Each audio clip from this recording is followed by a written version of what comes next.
नमस्कार। ऊंचाई व दूरी पर आधारित समस्याओं के क्रम में आज हमारा चौथा प्रश्न है। एक 80 मीटर चौड़ी सड़क के दोनों ओर आमने सामने समान लंबाई के दो खंभे लगे हुए हैं। इन दोनों खंभों के मध्य सड़क के एक बिंदु से खंभों के शिखर के उन्नयन कोण क्रमशः 60 डिग्री और 30 डिग्री है। खंभों की ऊंचाई और उस बिंदु से खंभों की दूरी ज्ञात कीजिए। एक बार फिर सुनिए। एक 80 मीटर चौड़ी सड़क, एक 80 मीटर चौड़ी सड़क के दोनों ओर आमने सामने समान लंबाई के दो खंभे लगे हुए हैं। इन दोनों खंभों के मध्य सड़क के एक बिंदु, दोनों खंभों के मध्य सड़क के एक बिंदु से खंभों के शिखर का उन्नयन कोण क्रमशः उस बिंदु से एक खंभे के शिखर का उन्नयन कोण 60 डिग्री और दूसरे खंभे के शिखर का उन्नयन कोण 30 डिग्री है। खंभों की ऊंचाई तथा उस बिंदु की खंभों से दूरी ज्ञात कीजिए। तो देखिए, सबसे पहले एक 80 मीटर चौड़ी सड़क आपके लिए बनाते हैं। ये सड़क चाहिए। इस सड़क के दोनों ओर आमने सामने समान लंबाई के दो खंभे हैं। तो एक इधर और एक इधर में दो खंभे बना रहा हूं समान लंबाई के। एक ये खंभा और एक ये खंभा। जो सड़क की चौड़ाई है, ये सड़क की चौड़ाई है और ये सड़क की चौड़ाई हमको स्पष्ट रूप से दे रखी है, 80 मीटर है।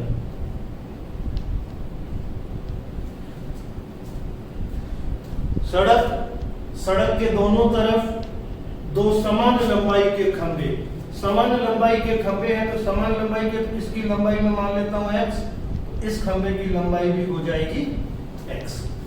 तो पहली लाइन का चित्र हमने बना लिया है। 80 मीटर चौड़ी सड़क लाल रंग से दिख रही है तथा दोनों ओर आमने सामने दो खंभे हैं जो समान लंबाई के हैं, वो भी दिखाई दे रहे हैं। इन दोनों खंभों के मध्य सड़क के एक बिंदु, मध्य का मतलब इन दोनों खंभों के बीच में कोई बिंदु है। बीच का मतलब बीचों बीच में नहीं है, मध्य मतलब कहीं भी हो सकता है। तो मान लीजिए यहां पर कोई बिंदु है, ये मध्य नहीं है। देखिए, इस बिंदु से इस खंभे का जब टॉप देखेंगे, इस खंभे का शिखर जब यहां से देखेंगे तो उन्नयन कोण ऊपर की तरफ देखना पड़ेगा। तो ये उन्नयन कोण बनेगा। ये उन्नयन कोण, ये जो उन्नयन कोण बना है ये है 60 डिग्री। और इसी बिंदु से जब उस खंभे के टॉप को देखते हैं तो ये उन्नयन कोण बनता है। ऊपर की ओर देखना पड़ेगा, उन्नयन कोण बनेगा। और ये उन्नयन कोण है, प्रश्न हमारा कह रहा है 30 डिग्री। खंभों की ऊंचाई, तो दूसरी लाइन भी हमने कर ली। इन दोनों खंभों के मध्य सड़क के एक बिंदु से एक खंभे का उन्नयन कोण 60 डिग्री और दूसरे खंभे का उन्नयन कोण 30 डिग्री हमने चित्र में सेट कर दिया। अब हम लोग खंभों की ऊंचाई हमने x मानी है।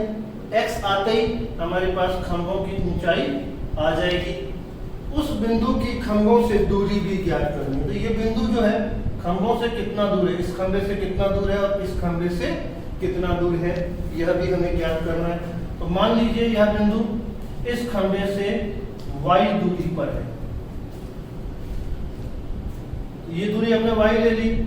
ये दूरी सभी को मालूम है 80 में से y माइनस हो गया है। पूरी 80 थी, यहां से यहां तक 80 माइनस y दूरी ये होगी। एक बार फिर इस दूरी को हमने y माना है। तो ये वाली दूरी कितनी होगी? पूरी दूरी है 80, 80 में से y माइनस किया तो 80 माइनस y, ये दूरी हो जाएगी।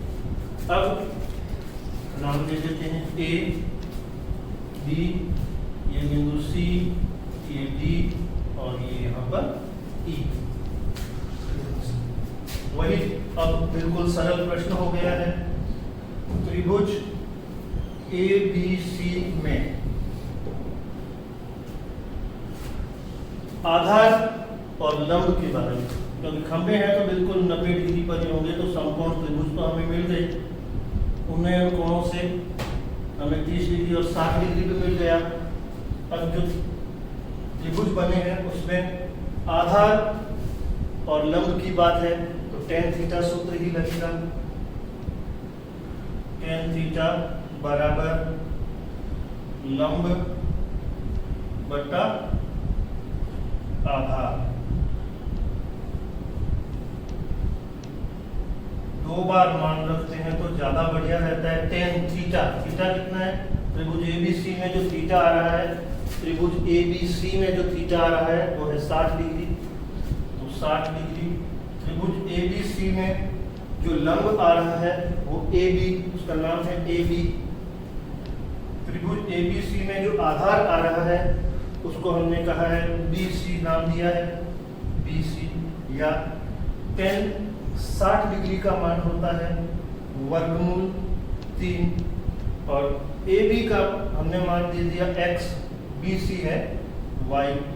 या थोड़ा सा ये बाद में है, इधर करेंगे तो गुणा में आ जाएगा वर्गमूल 3 y बराबर x। ये हमारा समीकरण नंबर 1। इसी तरह से दूसरे त्रिभुज को देखें तो आधार और लंब दिया हुआ है, दोबारा से tan थीटा का ही सूत्र लगेगा, tan थीटा त्रिभुज CDE, त्रिभुज CDE में tan थीटा बराबर लंब बटा आधार। सूत्र बॉक्स में अब मान रखने की प्रक्रिया 2 बार अगर मान रखेंगे तो गलती होने की संभावना बिल्कुल न्यून रहेगी। tan थीटा, इस त्रिभुज में थीटा है हमारा 30 डिग्री, tan 30 डिग्री, लंब है उधर EG और आधार है CD। tan थीटा 30 डिग्री का मान, tan 30 डिग्री का मान होता है 1 बटा वर्गमूल 3। सारणी से देखकर इसको हम बड़े आसानी से प्राप्त कर सकते हैं। और ED है हमारा x और CD है नीचे, अगर CD की तरफ देखें यहाँ पर 80 माइनस y, थोड़ा सा पक्षांतरण, 80 माइनस y बराबर, ये इधर 80 माइनस y 1 से गुणा हो गया और ये जो बाद में वर्गमूल 3 है वो उधर गुणा हो जाएगा वर्गमूल 3x। ये हमारा समीकरण नंबर 2। अब क्या कर रहे हैं, समीकरण देखिए, 2 समीकरण है, 2 अज्ञात राशियां और यहाँ हमारे पास x का मान वर्गमूल 3y दिया हुआ है। तो समीकरण 2 में जहां भी x है वहां हम वर्गमूल 3y रख देते हैं। तो समीकरण 2 में x का मान समीकरण 1 से रखने पर ये 2 में 80, x का मान रखते हैं 80 माइनस y बराबर वर्गमूल 3 और x की जगह हमको रखना है वर्गमूल 3y, तो वर्गमूल 3y। इसको मैं एक बार ऊपर वापस लिख देता हूँ, तो ये हो गया 80 माइनस y बराबर वर्गमूल 3 इंटू वर्गमूल 3y। अब वर्गमूल 3 को वर्गमूल 3 से गुणा करेंगे तो प्योर 3 आ जाएगा, 80 माइनस y बराबर 3y। ये हमारे पास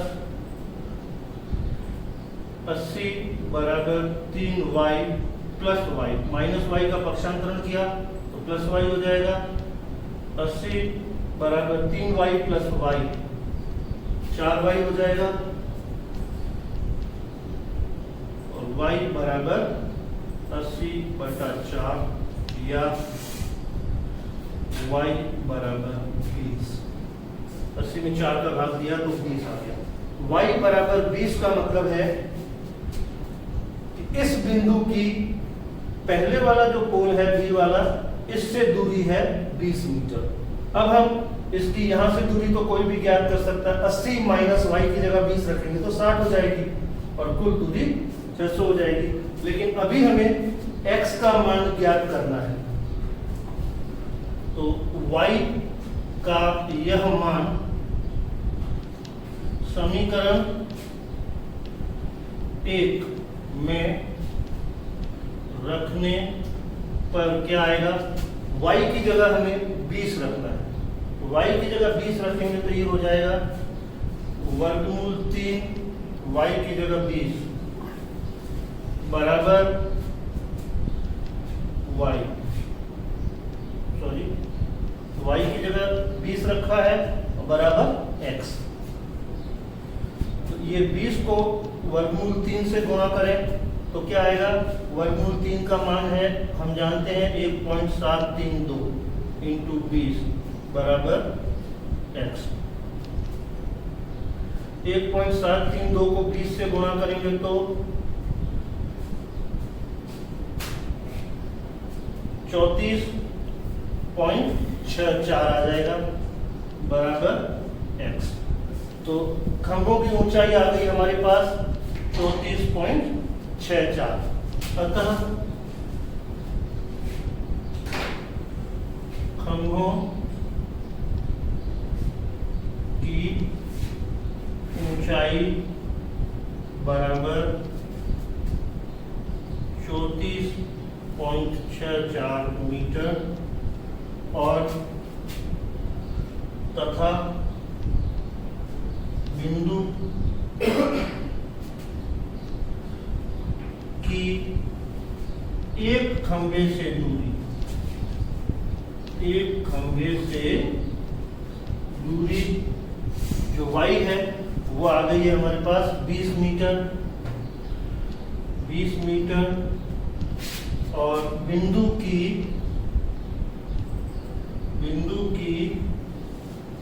दूसरे खंभे से दूरी, दूसरे खंभे से दूरी बराबर कितनी है, 80 माइनस y है। 80 माइनस y मतलब 80 माइनस 20 बराबर 60 मीटर। तो ये हमारा प्रश्न हो गया। एक बार फिर आपके सामने रख रहा हूं, सड़क के दोनों तरफ दो खंभे, दोनों खंभों के बीच में बिंदु, एक बिंदु से 60 डिग्री का कोण बन रहा है, दूसरे बिंदु से 30 डिग्री का कोण बन रहा है और उसके बाद ये दोनों त्रिभुज बने और इन दोनों त्रिभुजों को हमने अलग अलग हल किया, दो समीकरण बन गए और दोनों समीकरणों में x का मान जब यहाँ रखा तो y का मान आ गया और y का मान रखने पर x का मान आ गया। इस तरह से हमें खंभों की ऊंचाई और बिंदु की दोनों खंभों से दूरी प्राप्त हुई। घर जाके एक बार और प्रयास करें अपने आप स्वयं इस प्रश्न पे, तो बहुत बढ़िया हो जाएगा। धन्यवाद।